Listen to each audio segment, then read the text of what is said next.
Hello friends, कैसे हैं आप लोग। उम्मीद है आप लोगों की तैयारी की प्रक्रिया बेहद ही शानदार तरीके से चल रही होगी। तो आज हम लोग वर्ल्ड हिस्ट्री की इस क्लास में स्टडी करने वाले हैं तृतीय विश्व की। यहाँ पे ठीक है, तो यहाँ पे ध्यान रखिएगा, तृतीय विश्व की हम लोग बात करने वाले हैं। आप यहाँ पे इमेज में भी देख सकते हैं, यहाँ पे जो भी एक ग्रीन लाइन है, ठीक है, फर्स्ट वर्ल्ड, जिसको ठीक है कैपिटलिस्ट कंट्री के रूप में जाना जाता है, जिसका नेतृत्व यहाँ पे अमेरिका के द्वारा किया जा रहा था। उसी प्रकार यहाँ पे जो येलो लाइन आपको दिखाई दे रहा है, सेकेंड वर्ल्ड, जिसका नेतृत्व सोवियत संघ के द्वारा किया जा रहा था।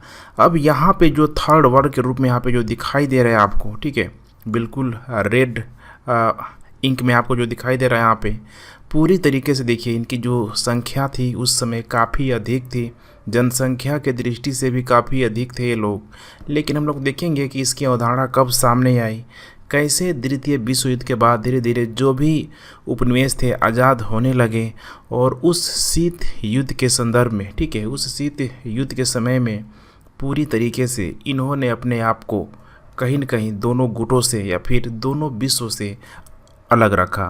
तो हम लोग पूरा डिटेल्स इसका चर्चा करने वाले हैं, मेरे साथ बने रहिए। नए लोग हैं तो चैनल को प्लीज़ सब्सक्राइब कर लीजिए। पीडीएफ की रिगार्डिंग टेलीग्राम ग्रुप को ज्वाइन करना मत भूलिए, ठीक है, टेलीग्राम ग्रुप जो आप लोग ज़रूर यहाँ पे ज्वाइन कीजिए ही कीजिए। अब यहाँ पे आप देख सकते हैं तृतीय विश्व को, यहाँ पे हम लोग फ्लो चार्ट के माध्यम से इसका स्टडी करने वाले हैं। सबसे पहले अर्थ देखेंगे, उसके बाद विशेषताएं, स्वरूप क्या थी इसकी, और विश्व में इसकी भूमिका क्या है, वर्तमान में इसकी क्या प्रासंगिकता है। इन सारे पहलुओं को हम लोग बारी बारी से चर्चा करने वाले हैं। अब यहाँ पे देखिए, थोड़ा सा हम लोग एक रफ वर्क के माध्यम से समझने का प्रयास करते हैं द्वितीय विश्व युद्ध के बाद जो सिचुएशन हुआ वो क्या था यहाँ पे। तो बिल्कुल ठीक है, द्वितीय विश्व युद्ध के बाद अभी तक जो पूरा विश्व कहीं न कहीं एक ध्रुवीय विश्व, एक विश्व की अवधारणा पे जो केंद्रित था, अब धीरे धीरे द्वितीय विश्व युद्ध के बाद पूरी तरीके से खुल के प्रथम विश्व, द्वितीय विश्व और तृतीय विश्व, या अर्थात 9 स्वतंत्र देश यहाँ पे सामने आ गए। तो मैप में अभी जैसा कि मैंने आप लोगों को ठीक है इमेज दिखाया हुआ था, आप देख सकते हैं। प्रथम विश्व की हम लोग बात करें यहाँ पे, तो देखिए बिल्कुल उस समय पूंजीवादी देश था, इसका प्रतिनिधित्व करने वाला अमेरिका था। वहीं द्वितीय विश्व की अगर हम लोग बात करें तो यहाँ पे कम्युनिस्ट साम्यवादी गतिविधियाँ सबसे ठीक है प्रमुख था, और उस समय अगर देखा जाए तो स्टालिन का रोल इस समय काफ़ी अधिक था। यहाँ पे इसका प्रतिनिधित्व करने वाला सोवियत संघ था। और जैसे ही द्वितीय विश्व युद्ध हुआ, ठीक है, एक जो पूरी तरीके से अविश्वास का जो वातावरण बना, शीत युद्ध के रूप में सामने आया। अब जब शीत युद्ध के रूप में जब सामने आया तो ऑलरेडी हमने देख चुका है, ठीक है, हम लोग देख चुके हैं कि कैसे नाटो का गठन हुआ था, सैन्य संगठन पे कितना अधिक फोकस किया गया, सशक्तिकरण पर बल दिया गया, ठीक है। कुल मिला के यहाँ पे भय और असुरक्षा का माहौल था, मानसिक अशांति पर्याप्त रूप में यहाँ पे मौजूद थी। वही हाल था यहाँ पे इस द्वितीय विश्व युद्ध में, जिसका प्रतिनिधित्व सोवियत संघ यहाँ पे कर रहा था। वार्सा संधि पूरी तरीके से इसने बना लिया था। बहुत सारे जो देश थे, चाइना वगैरह, काफ़ी इम्पोर्टेंट देश, खासकर एशिया के जो इम्पोर्टेंट देश इसमें शामिल थे। यहाँ पे भी सशक्तिकरण पर बल दिया गया, भय, सुरक्षा और अशांति का माहौल यहाँ पे पर्याप्त था। तो कुल मिला के देखिए यहाँ पे द्वितीय विश्व युद्ध के बाद इधर की अगर हम लोग बात करें, प्रथम विश्व युद्ध, ठीक है, और द्वितीय विश्व की जो बात करते हैं, तो बिल्कुल यहाँ पे एक जो शांति का जो माहौल था बिल्कुल यहाँ पे नहीं था, उष्ण वातावरण का पूरी तरीके से माहौल था।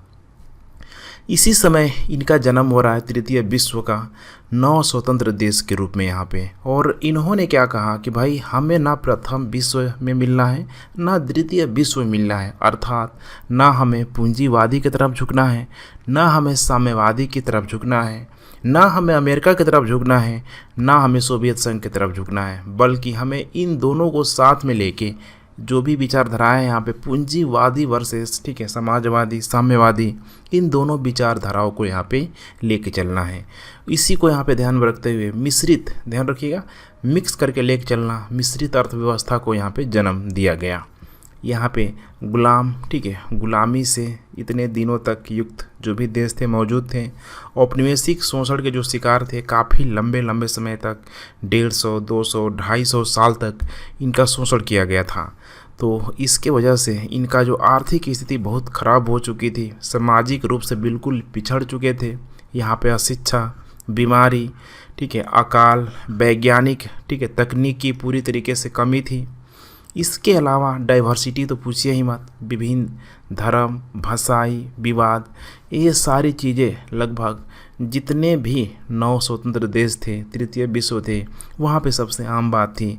और भारत में ये सारी चीज़ें सबसे अधिक थी डाइवर्सिटी के मामले में।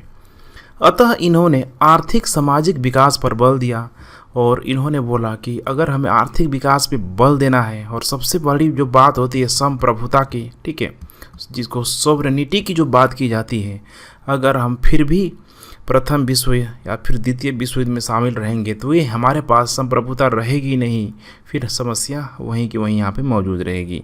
तो कुल मिला के इनको विकासशील देश या फिर अल्प विकसित देश की यहाँ पे श्रेणी में रखा गया। अगर यहाँ पे आप देख सकते हैं, ठीक है, जो एक पूरी तरीके से एक डायलॉग के रूप में उत्तर दक्षिण संवाद, उत्तर में जो भी थे यहाँ पे डेवलप कंट्री थे, ठीक है, और दक्षिण में जो यहाँ पे पूरी तरीके से विकासशील, ठीक है, कंट्री थे, डेवलपिंग जो कंट्री थे। तो कुल मिला के इन्होंने, ठीक है, विकसित देशों से भी पूरी तरीके से अपना समाज जायम रखा, ठीक है, और दक्षिण समाज जो अधिकतर यहाँ पे नव स्वतंत्र या अर्थात उपनिवेश जो देश थे, इन्होंने अपने आप में, ठीक है, समाज को पूरी तरीके से जारी रखा। तो उम्मीद है इतना आप लोगों को कॉन्सेप्ट क्लियर हो गया होगा।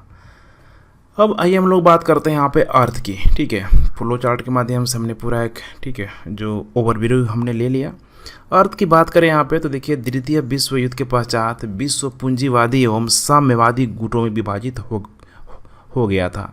तो साथ ही द्वितीय विश्व युद्ध के पश्चात यहाँ पे अगर देखा जाए तो एशिया हो गया, अफ्रीका के देश औपनिवेशिक शोषण से पूरी तरीके से स्वतंत्र हुए थे, जिनको 9 स्वतंत्र देश बोला गया। तो किसी भी गुट में जाने से इनके द्वारा मना कर दिया गया कि जो भी हम लोग कंट्री हैं, अभी तो जस्ट यार हम लोग, ठीक है, गुलाम बन के अभी हम लोगों को एक जो फ्रीडम मिला हुआ है, इंडिपेंडेंट हुए हैं, अब फिर अगर किसी न किसी गुट में चले गए तो हो सकता है कि फिर हम गुलाम बन जाए, फिर एक कॉलोनाइज सिस्टम यहाँ पे आ जाए। तो कुल मिला के इनके द्वारा, ठीक है, किसी भी समूह में जाने से मना कर दिया। और जब ये किसी भी समूह में गए ही नहीं तो यही जो गुलाम देशों का जो समूह था, ध्यान रखिएगा, यही तृतीय विश्व कहलाया।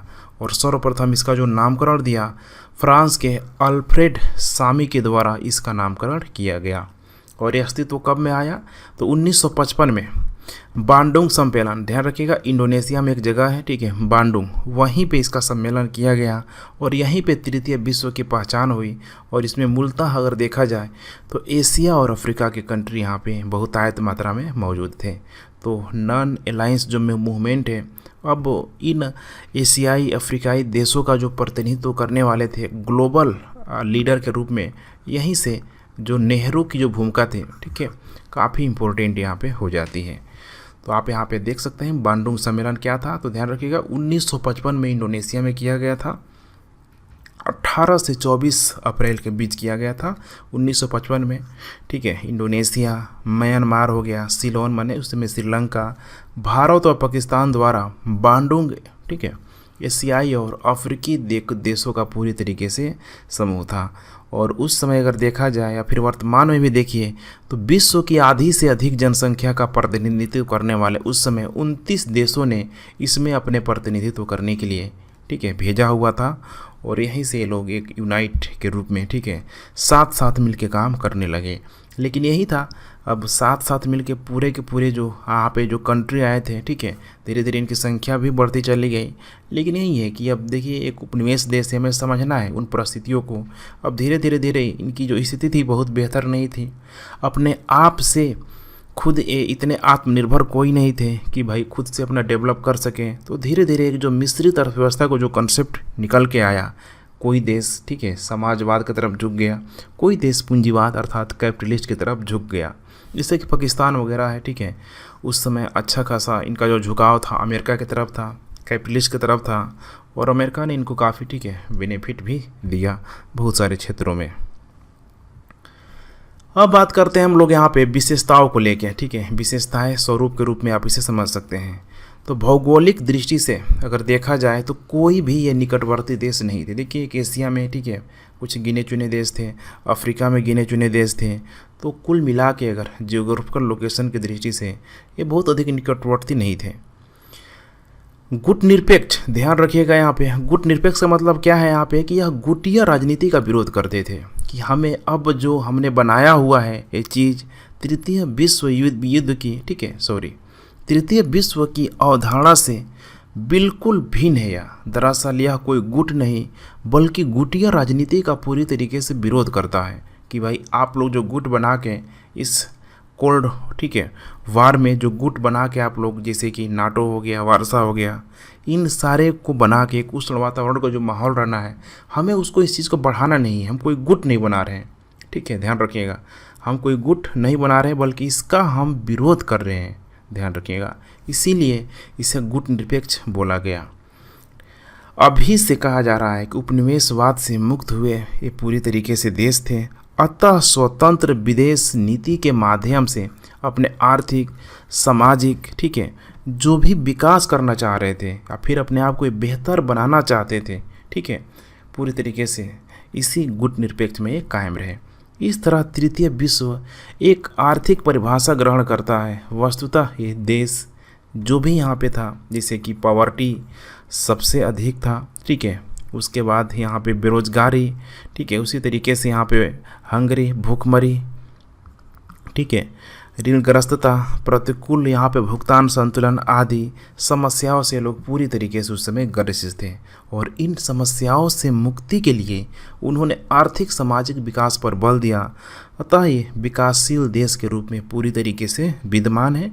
अब विकासशील देश में अब जिनका पूरी तरीके से डेवलपिंग नहीं हुआ वो पूरी तरीके से, ठीक है, लिस्ट डेवलपिंग कंट्री के रूप में भी आज के समय में मौजूद है। तृतीय विश्व, ठीक है, एक यहाँ पे राजनैतिक अवधारणा थी। शीत युद्ध के दौर में इसका जन्म हुआ। यह कोई समरूप संघ नहीं बना, ध्यान रखिएगा, एक समान, जैसे कि हम लोग पूरी तरीके से, ठीक है, एक अलग गुट बना रहे हैं, ऐसा नहीं था ये, बल्कि गुटिया प्रणाली का पूरी तरीके से विरोध कर रहे हैं। यहाँ पे विभिन्न महाद्वीप के लोग शामिल थे, ठीक है, विभिन्न महाद्वीप, संस्कृति, धर्म, कुल मिला के डाइवर्सिटी ठीक ठाक यहाँ पे मौजूद थी। अब यहाँ पे बात करते हैं हम लोग तृतीय विश्व की भूमिका यहाँ पे क्या क्या है, ठीक है, एग्जाम में इस तरह के क्वेश्चन डायरेक्ट यहाँ पे बन के आ जाते हैं।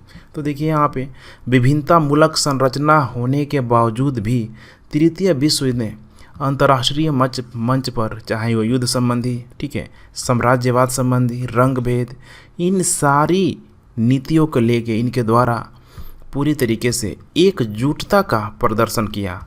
क्यों नहीं करते ये लोग? खुद सोच के देखिए कि उस समय जब ये गुलाम थे तो कहीं न कहीं हर एक चीज़ों को इसके मायने समझ रहे थे, इससे कितना शोषण होता है वो समझ रहे थे। तो स्वाभाविक है कि अब ये दोबारा उस चीज़ को होने नहीं देंगे। तो इसीलिए जब भी यहाँ पे अंतर्राष्ट्रीय मंच में इन सारी गतिविधियों को लेके ये जोरदार, ठीक है, एक साथ मिलकर आवाज़ उठाते थे और आज भी उठाते हैं।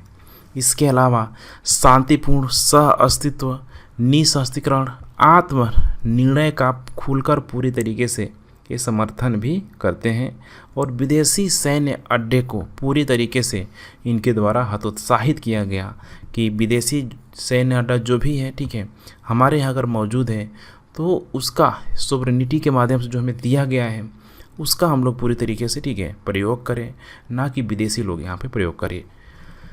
WTO के लेके, ठीक है, इन जो भी उसका मंच है वहाँ पे भेदभावपूर्ण व्यापारिक नीति का इनके द्वारा विरोध किया गया। WTO में, ठीक है, बहुत सारा यहाँ पे जो भी यहाँ पे मीटिंग, ठीक है, ऑर्गेनाइज किया गया है, बहुत सारा इसमें आए दिन आप सुनेंगे कि कोई भी अभी तक का अगर सक्सेसफुल अगर मीटिंग देखा जाए तो मराकेश वगैरह देखेंगे तो कुछ बेहतर नज़र आएगा। बाकी जो भी यहाँ पे मीटिंग हुआ है आपको बहुत बेहतर नज़र नहीं आएगा, क्योंकि हमेशा यही माना जाता है कि इन विकसित देशों के द्वारा, ठीक है, विकसित देशों के साथ, विकासशील देशों के साथ, ठीक है, कहीं न कहीं यहाँ पे बहुत सारे यहाँ पे व्यापारिक छूट वगैरह को लेके या फिर मुक्त व्यापार को लेके, ठीक है, बहुत सारी जो गतिविधियाँ हमेशा, ठीक है, एक विरोधाभास की स्थिति बनी रहती है। पर्यावरणीय मुद्दे को लेकर इनकी भूमिका काफ़ी इम्पोर्टेंट है, जैसे कि जलवायु परिवर्तन, ग्लोबल वार्मिंग, ओजोन परत के क्षरण को लेके पूरी तरीके से आवाज़ उठाते हैं कि भाई हम तो एक नव स्वतंत्र देश हैं, और नव स्वतंत्र देश होने के साथ साथ हमने तो इस चीज़ को कभी नहीं बढ़ाया। ठीक है, जो भी इंडस्ट्रियल रिवोल्यूशन लाया गया, यूरोपीय देशों में लाया गया, पश्चिमी देशों में लाया गया, और उन्होंने अधिक जो भी ट्रेड बेनिफिट का जो ठीक है मुनाफा लिया, हमारा तो सिर्फ उसमें शोषण होगा। तो इसीलिए जिम्मेदारी है कि भाई आप लोग इसका ठीक है पर्यावरणीय मुद्दे को लेके सेंसिटिव बने, और साथ में इसका हम लोग भी पूरी तरीके से कंट्रीब्यूट करेंगे, साथ देंगे।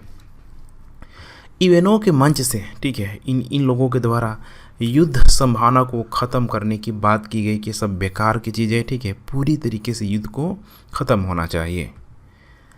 लास्ट है यहाँ पे निष्कर्ष के रूप में, जो कि सबसे इम्पोर्टेंट पार्ट है, यहाँ पे बताने की ज़रूरत है, ठीक है, कि जैसे कि यह बात सत्य है कि WTO का मंच हो या संयुक्त राष्ट्र संघ का तृतीय विश्व युद्ध सदैव एक ही स्वर में बात नहीं करता।